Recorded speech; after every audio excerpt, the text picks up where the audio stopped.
அஸ்ஸலாமு அலைக்கும் வரஹ்மத்துல்லாஹி வபரகாத்துஹ். கண்ணியத்துக்குரியவர்களே, அல்லாஹ் ரப்புல் ஆலமீன் ஒரு அடியானின் மீது நிலையான அன்பையும் பாசத்தையும் வைத்திருக்கிறான் என்பதற்கு மிக முக்கியமான அடையாளம் அல்லாஹ் அந்த அடியானை தொடர்ச்சியாக நல்ல செயல்களை செய்ய வைப்பது.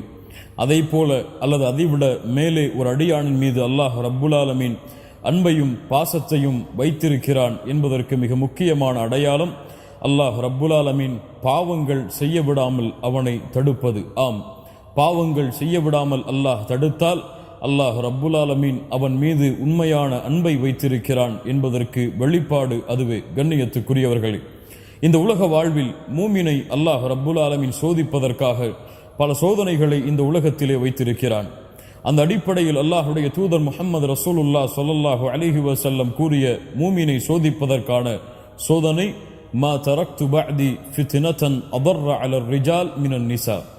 எனக்கு பிறகு என் சமூகத்துடைய ஆண்களை வழிகெடுப்பதற்காக எதையும் நான் விட்டு செல்லவில்லை, பெண்களை தவிர என்று அல்லாஹுடைய தூதர் ஸல்லல்லாஹு அலைஹி வஸல்லம் பெண்களுடைய சோதனையை குறித்து எமக்கு எச்சரிக்கை செய்தார்கள்.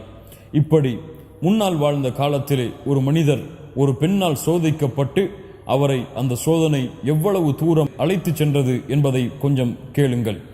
கண்ணியத்துக்குரியவர்களே, முன்னால் வாழ்ந்த காலத்திலே புர்ஷீசா என்ற ஒரு வணக்கசாலி இருந்தார். ஊர்வாசிகள் எல்லாம் அவரை ஒரு வணக்கசாலியாக, அல்லாஹ்வை வணங்கக்கூடிய அடியாராக கருதினார்கள். ஆம், அவரும் அப்படித்தான். சதா நேரமும் அல்லாஹ்வை ஒரு தனிமையில் இருந்து கொண்டு வணங்கிக் கொண்டே இருப்பார். ஷைத்தான் இவரை சோதிக்க நாடினான். அந்த ஊரிலே 3 சகோதரர்கள் வசித்தார்கள். அந்த 3 சகோதரர்களுக்கு ஒரு சகோதரி இருந்தால், மூவரும் அல்லாஹுடைய பாதைக்காக ஜிஹாதிற்கு கிளம்ப வேண்டும் என்ற காரணத்திற்காக ஊர்வாசிகளிடத்திலே விசாரித்து புர்ஷீசாவுடைய பாதுகாப்பில் சகோதரியை வைத்து சென்றார்கள். புர்ஷீசா தன்னுடைய வீட்டுக்கு அருகிலே ஒரு வீட்டிலே அந்த பெண்ணை தங்க வைத்து உணவென்று தேவைப்பட்டால் கதவை தட்டி உணவை வைத்து சென்றார். ஷைத்தான் அவரை சோதிக்க நாடினான்.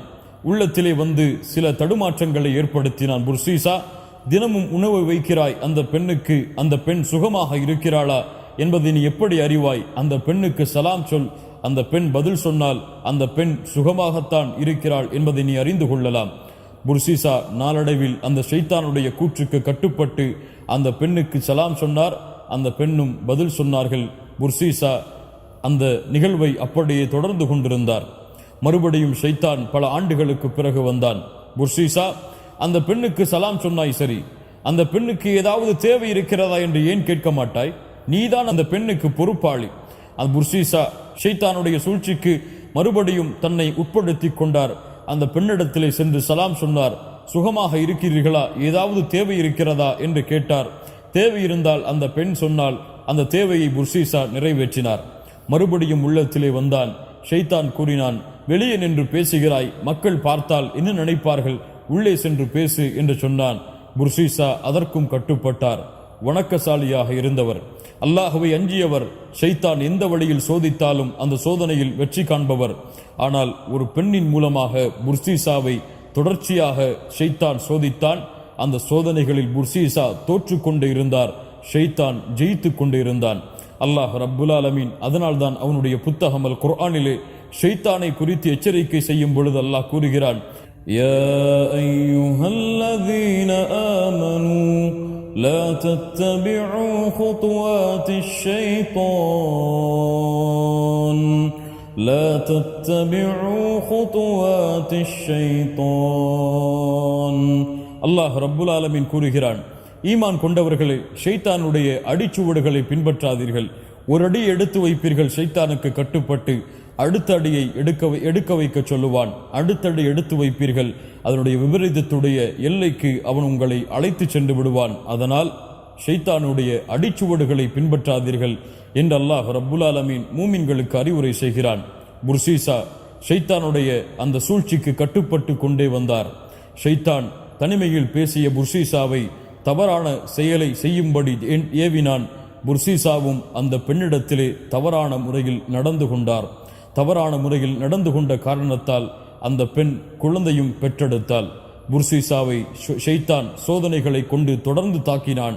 மறுபடியும் உள்ளத்திலே வந்தான். புர்ஷீசா, உன்னுடைய தவறான செய்கையின் காரணமாக அந்த பெண் குழந்தை பெற்றுவிட்டாள்.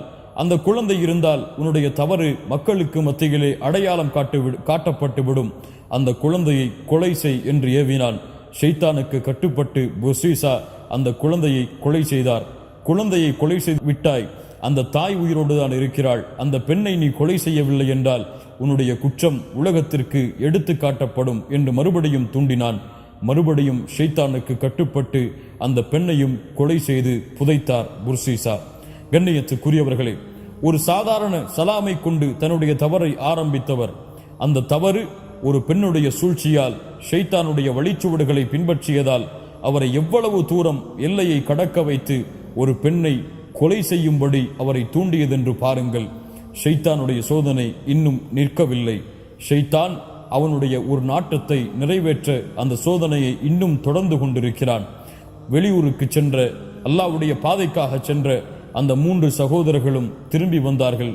சகோதரியை தேடினார்கள். புர்சீசாவுடைய குற்றம் வெளியே வந்தது. எப்படி வெளியே வந்தது? புர்சீசா இதற்கு பிறகு என்ன சோதனைகளை கொண்டு சோதிக்கப்பட்டார், அவருடைய எல்லை எவ்வளவு தூரம் சென்றதென்பதை ஒரு சிறிய ஓய்வுக்கு வெளியூருக்கு சென்ற அந்த 3 சகோதரர்களும் திரும்பி வந்தார்கள். தன்னுடைய சகோதரியை தேடிச் சென்றார்கள். சகோதரி இல்லை. புர்சீசாவை அணுகி கேட்டார்கள். புர்சீசா சொன்னார், அந்த பெண் நோய்வாய்ப்பட்டு மரணித்து விட்டாள் என்று. புர்சீசாவுடைய உண்மையை ஏற்றுக்கொண்டு அந்த 3வரும் திரும்பினார்கள். ஷைத்தான் அந்த 3வருடைய கனவில் வந்தான். உண்மையை எடுத்து காட்டினான். அந்த பெண் அடக்கமாகிய இடத்தையும் எடுத்து காட்டினான். 3வரும் சென்று பார்த்தார்கள். உண்மையை அறிந்து கொண்டார்கள். புர்சீசா எம் சகோதரியை கொலை செய்து விட்டார் என்று. புர்சீசாவின் மீது உள்ள கோபத்தை வெளிக்காட்டுவதற்காக புர்சீசாவுடைய வணங்குமிடத்தை இடித்தார்கள். புர்சீசாவை மக்களுக்கு முன்னால் அழைத்து வந்து உண்மையை வெளிப்படுத்தி அனைவரும் அடித்து அவரை தாக்கினார்கள். அந்த நேரத்தில் ஷைத்தான் வந்தான். புர்சீசா, நான் யார் தெரியுமா? புர்சீசா சொன்னார், எனக்கு தெரியாது, நான் தான் உன்னை வழிகெடுத்தவன். அப்படியா? நான் எப்படி உன்னை வழிகெடுத்தேனோ அது போன்று உன்னை ஒரு இப்படிப்பட்ட சோதனையிலிருந்து உன்னை பாதுகாக்கிறேன். ஒரே ஒரு செயலை செய்ய வேண்டும். இவ்வளவு செய்துவிட்டேன், என்ன அந்த ஒரு செயல்? ஷைத்தான் சொன்னான், எல்லாவற்றையும் செய்தாய், ஒரே ஒரு செயலை செய், எல்லாவற்றிலிருந்தும் உனக்கு பாதுகாப்பு. எனக்கு சுஜூது செய். அல்லாஹ் அக்பர்.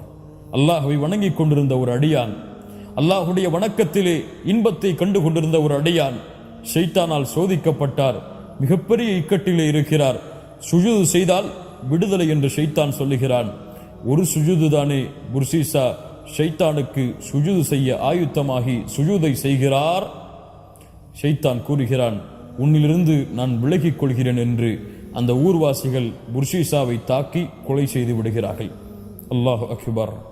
ஒரு சலாமை கொண்டு தன்னுடைய ஷைத்தானுடைய சூழ்ச்சியை ஆரம்பித்த புர்சீசா ஷைத்தானுக்கு சுஜூது செய்து குஃபரை செய்தார், ஷிர்கை செய்தார். ஷிர்குடைய நிலைமையில் மரணித்தார். யா அல்லாஹ், ஷைத்தானுடைய சோதனையை பாருங்கள், ஷைத்தானுடைய சூழ்ச்சியை பாருங்கள்.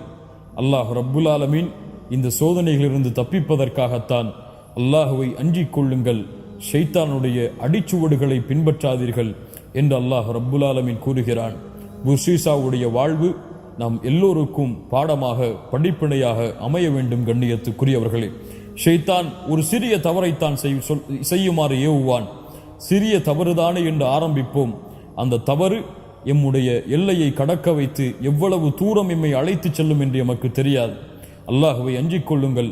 அல்லாஹுவை அஞ்சக்கூடியவர்கள் எல்லா நிலையிலும் அல்லாஹ்விடத்திலே வெற்றியாளர்களாக கருதப்படுவார்கள்.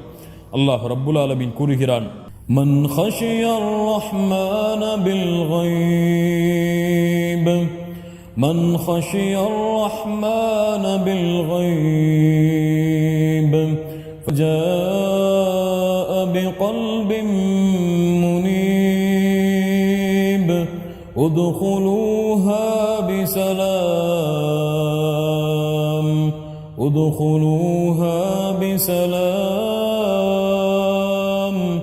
ذلك اليوم الخلود. அல்லாஹ் ரப்புல் ஆலமீன் கூறுகிறான், யார் மறைவிலே அல்லாஹ்வை பயப்படுவார்களோ, அல்லாஹ்விடத்திலே தங்களை ஒப்படைத்து வருவார்களோ, நாளை மறுமையில் அவர்களை பார்த்து சொல்லப்படும் உதுகுலூஹா பிஸலாம் ذلك اليوم الخلود. இந்த சொர்க்கத்திலே நீங்கள் அமைதியோடு நுழையுங்கள், இதுதான் நிரந்தரமாக நீங்கள் தங்கும் நாளாகும் என்று. கண்ணியத்துக்குரியவர்களே, இந்த அழைப்பு எமக்கு நாளை மறுமைகளை அழைக்கப்பட வேண்டும் என்றால் அல்லாஹுவை பயந்து கொள்ளுங்கள், ஷைத்தானை அஞ்சிக் கொள்ளுங்கள், ஷைத்தானுடைய ஏவல்களை விட்டு எம்மை பாதுகாத்துக் கொள்ளுங்கள். சிறிய தவறுதானே, ஒரு பெண்ணிடத்திலே சலாம் கூறுவதுதானே, ஒரு பெண்ணை பார்ப்பதுதானே, ஒரு பெண்ணிடத்திலே தேவைக்காக பேசுவதுதானே, ஒரு பெண்ணிடத்திலே ஃபேஸ்புக்கிலும் வாட்ஸ்அப்பிலும் சேட்டிங் செய்வதுதானே என்று தவறுகளை செய்ய ஆரம்பித்தால் அந்த தவறு எம்மை எவ்வளவு தூரம் அழைத்து செல்லும் என்பதை இந்த புர்சீசாவுடைய வாழ்வு எமக்கு எடுத்துச் சொல்கிறது. அல்லாஹுவை அஞ்சிக் கொள்ளுவோம், அல்லாஹுவை பயந்து கொள்ளுவோம். அல்லாஹ் பாவங்களை விட்டு பாதுகாக்கக்கூடிய நல்லடியார்களுடைய பட்டியலில் அல்லாஹ்விடத்திலே எம்மை இணைத்துக் கொள்ளுமாறு கரமேந்துவோம். அல்லாஹ் எம்மை பாதுகாக்கட்டும். அஸ்ஸலாமு அலைக்கும் வரஹ்மத்துல்லாஹி வபரகாத்துஹு.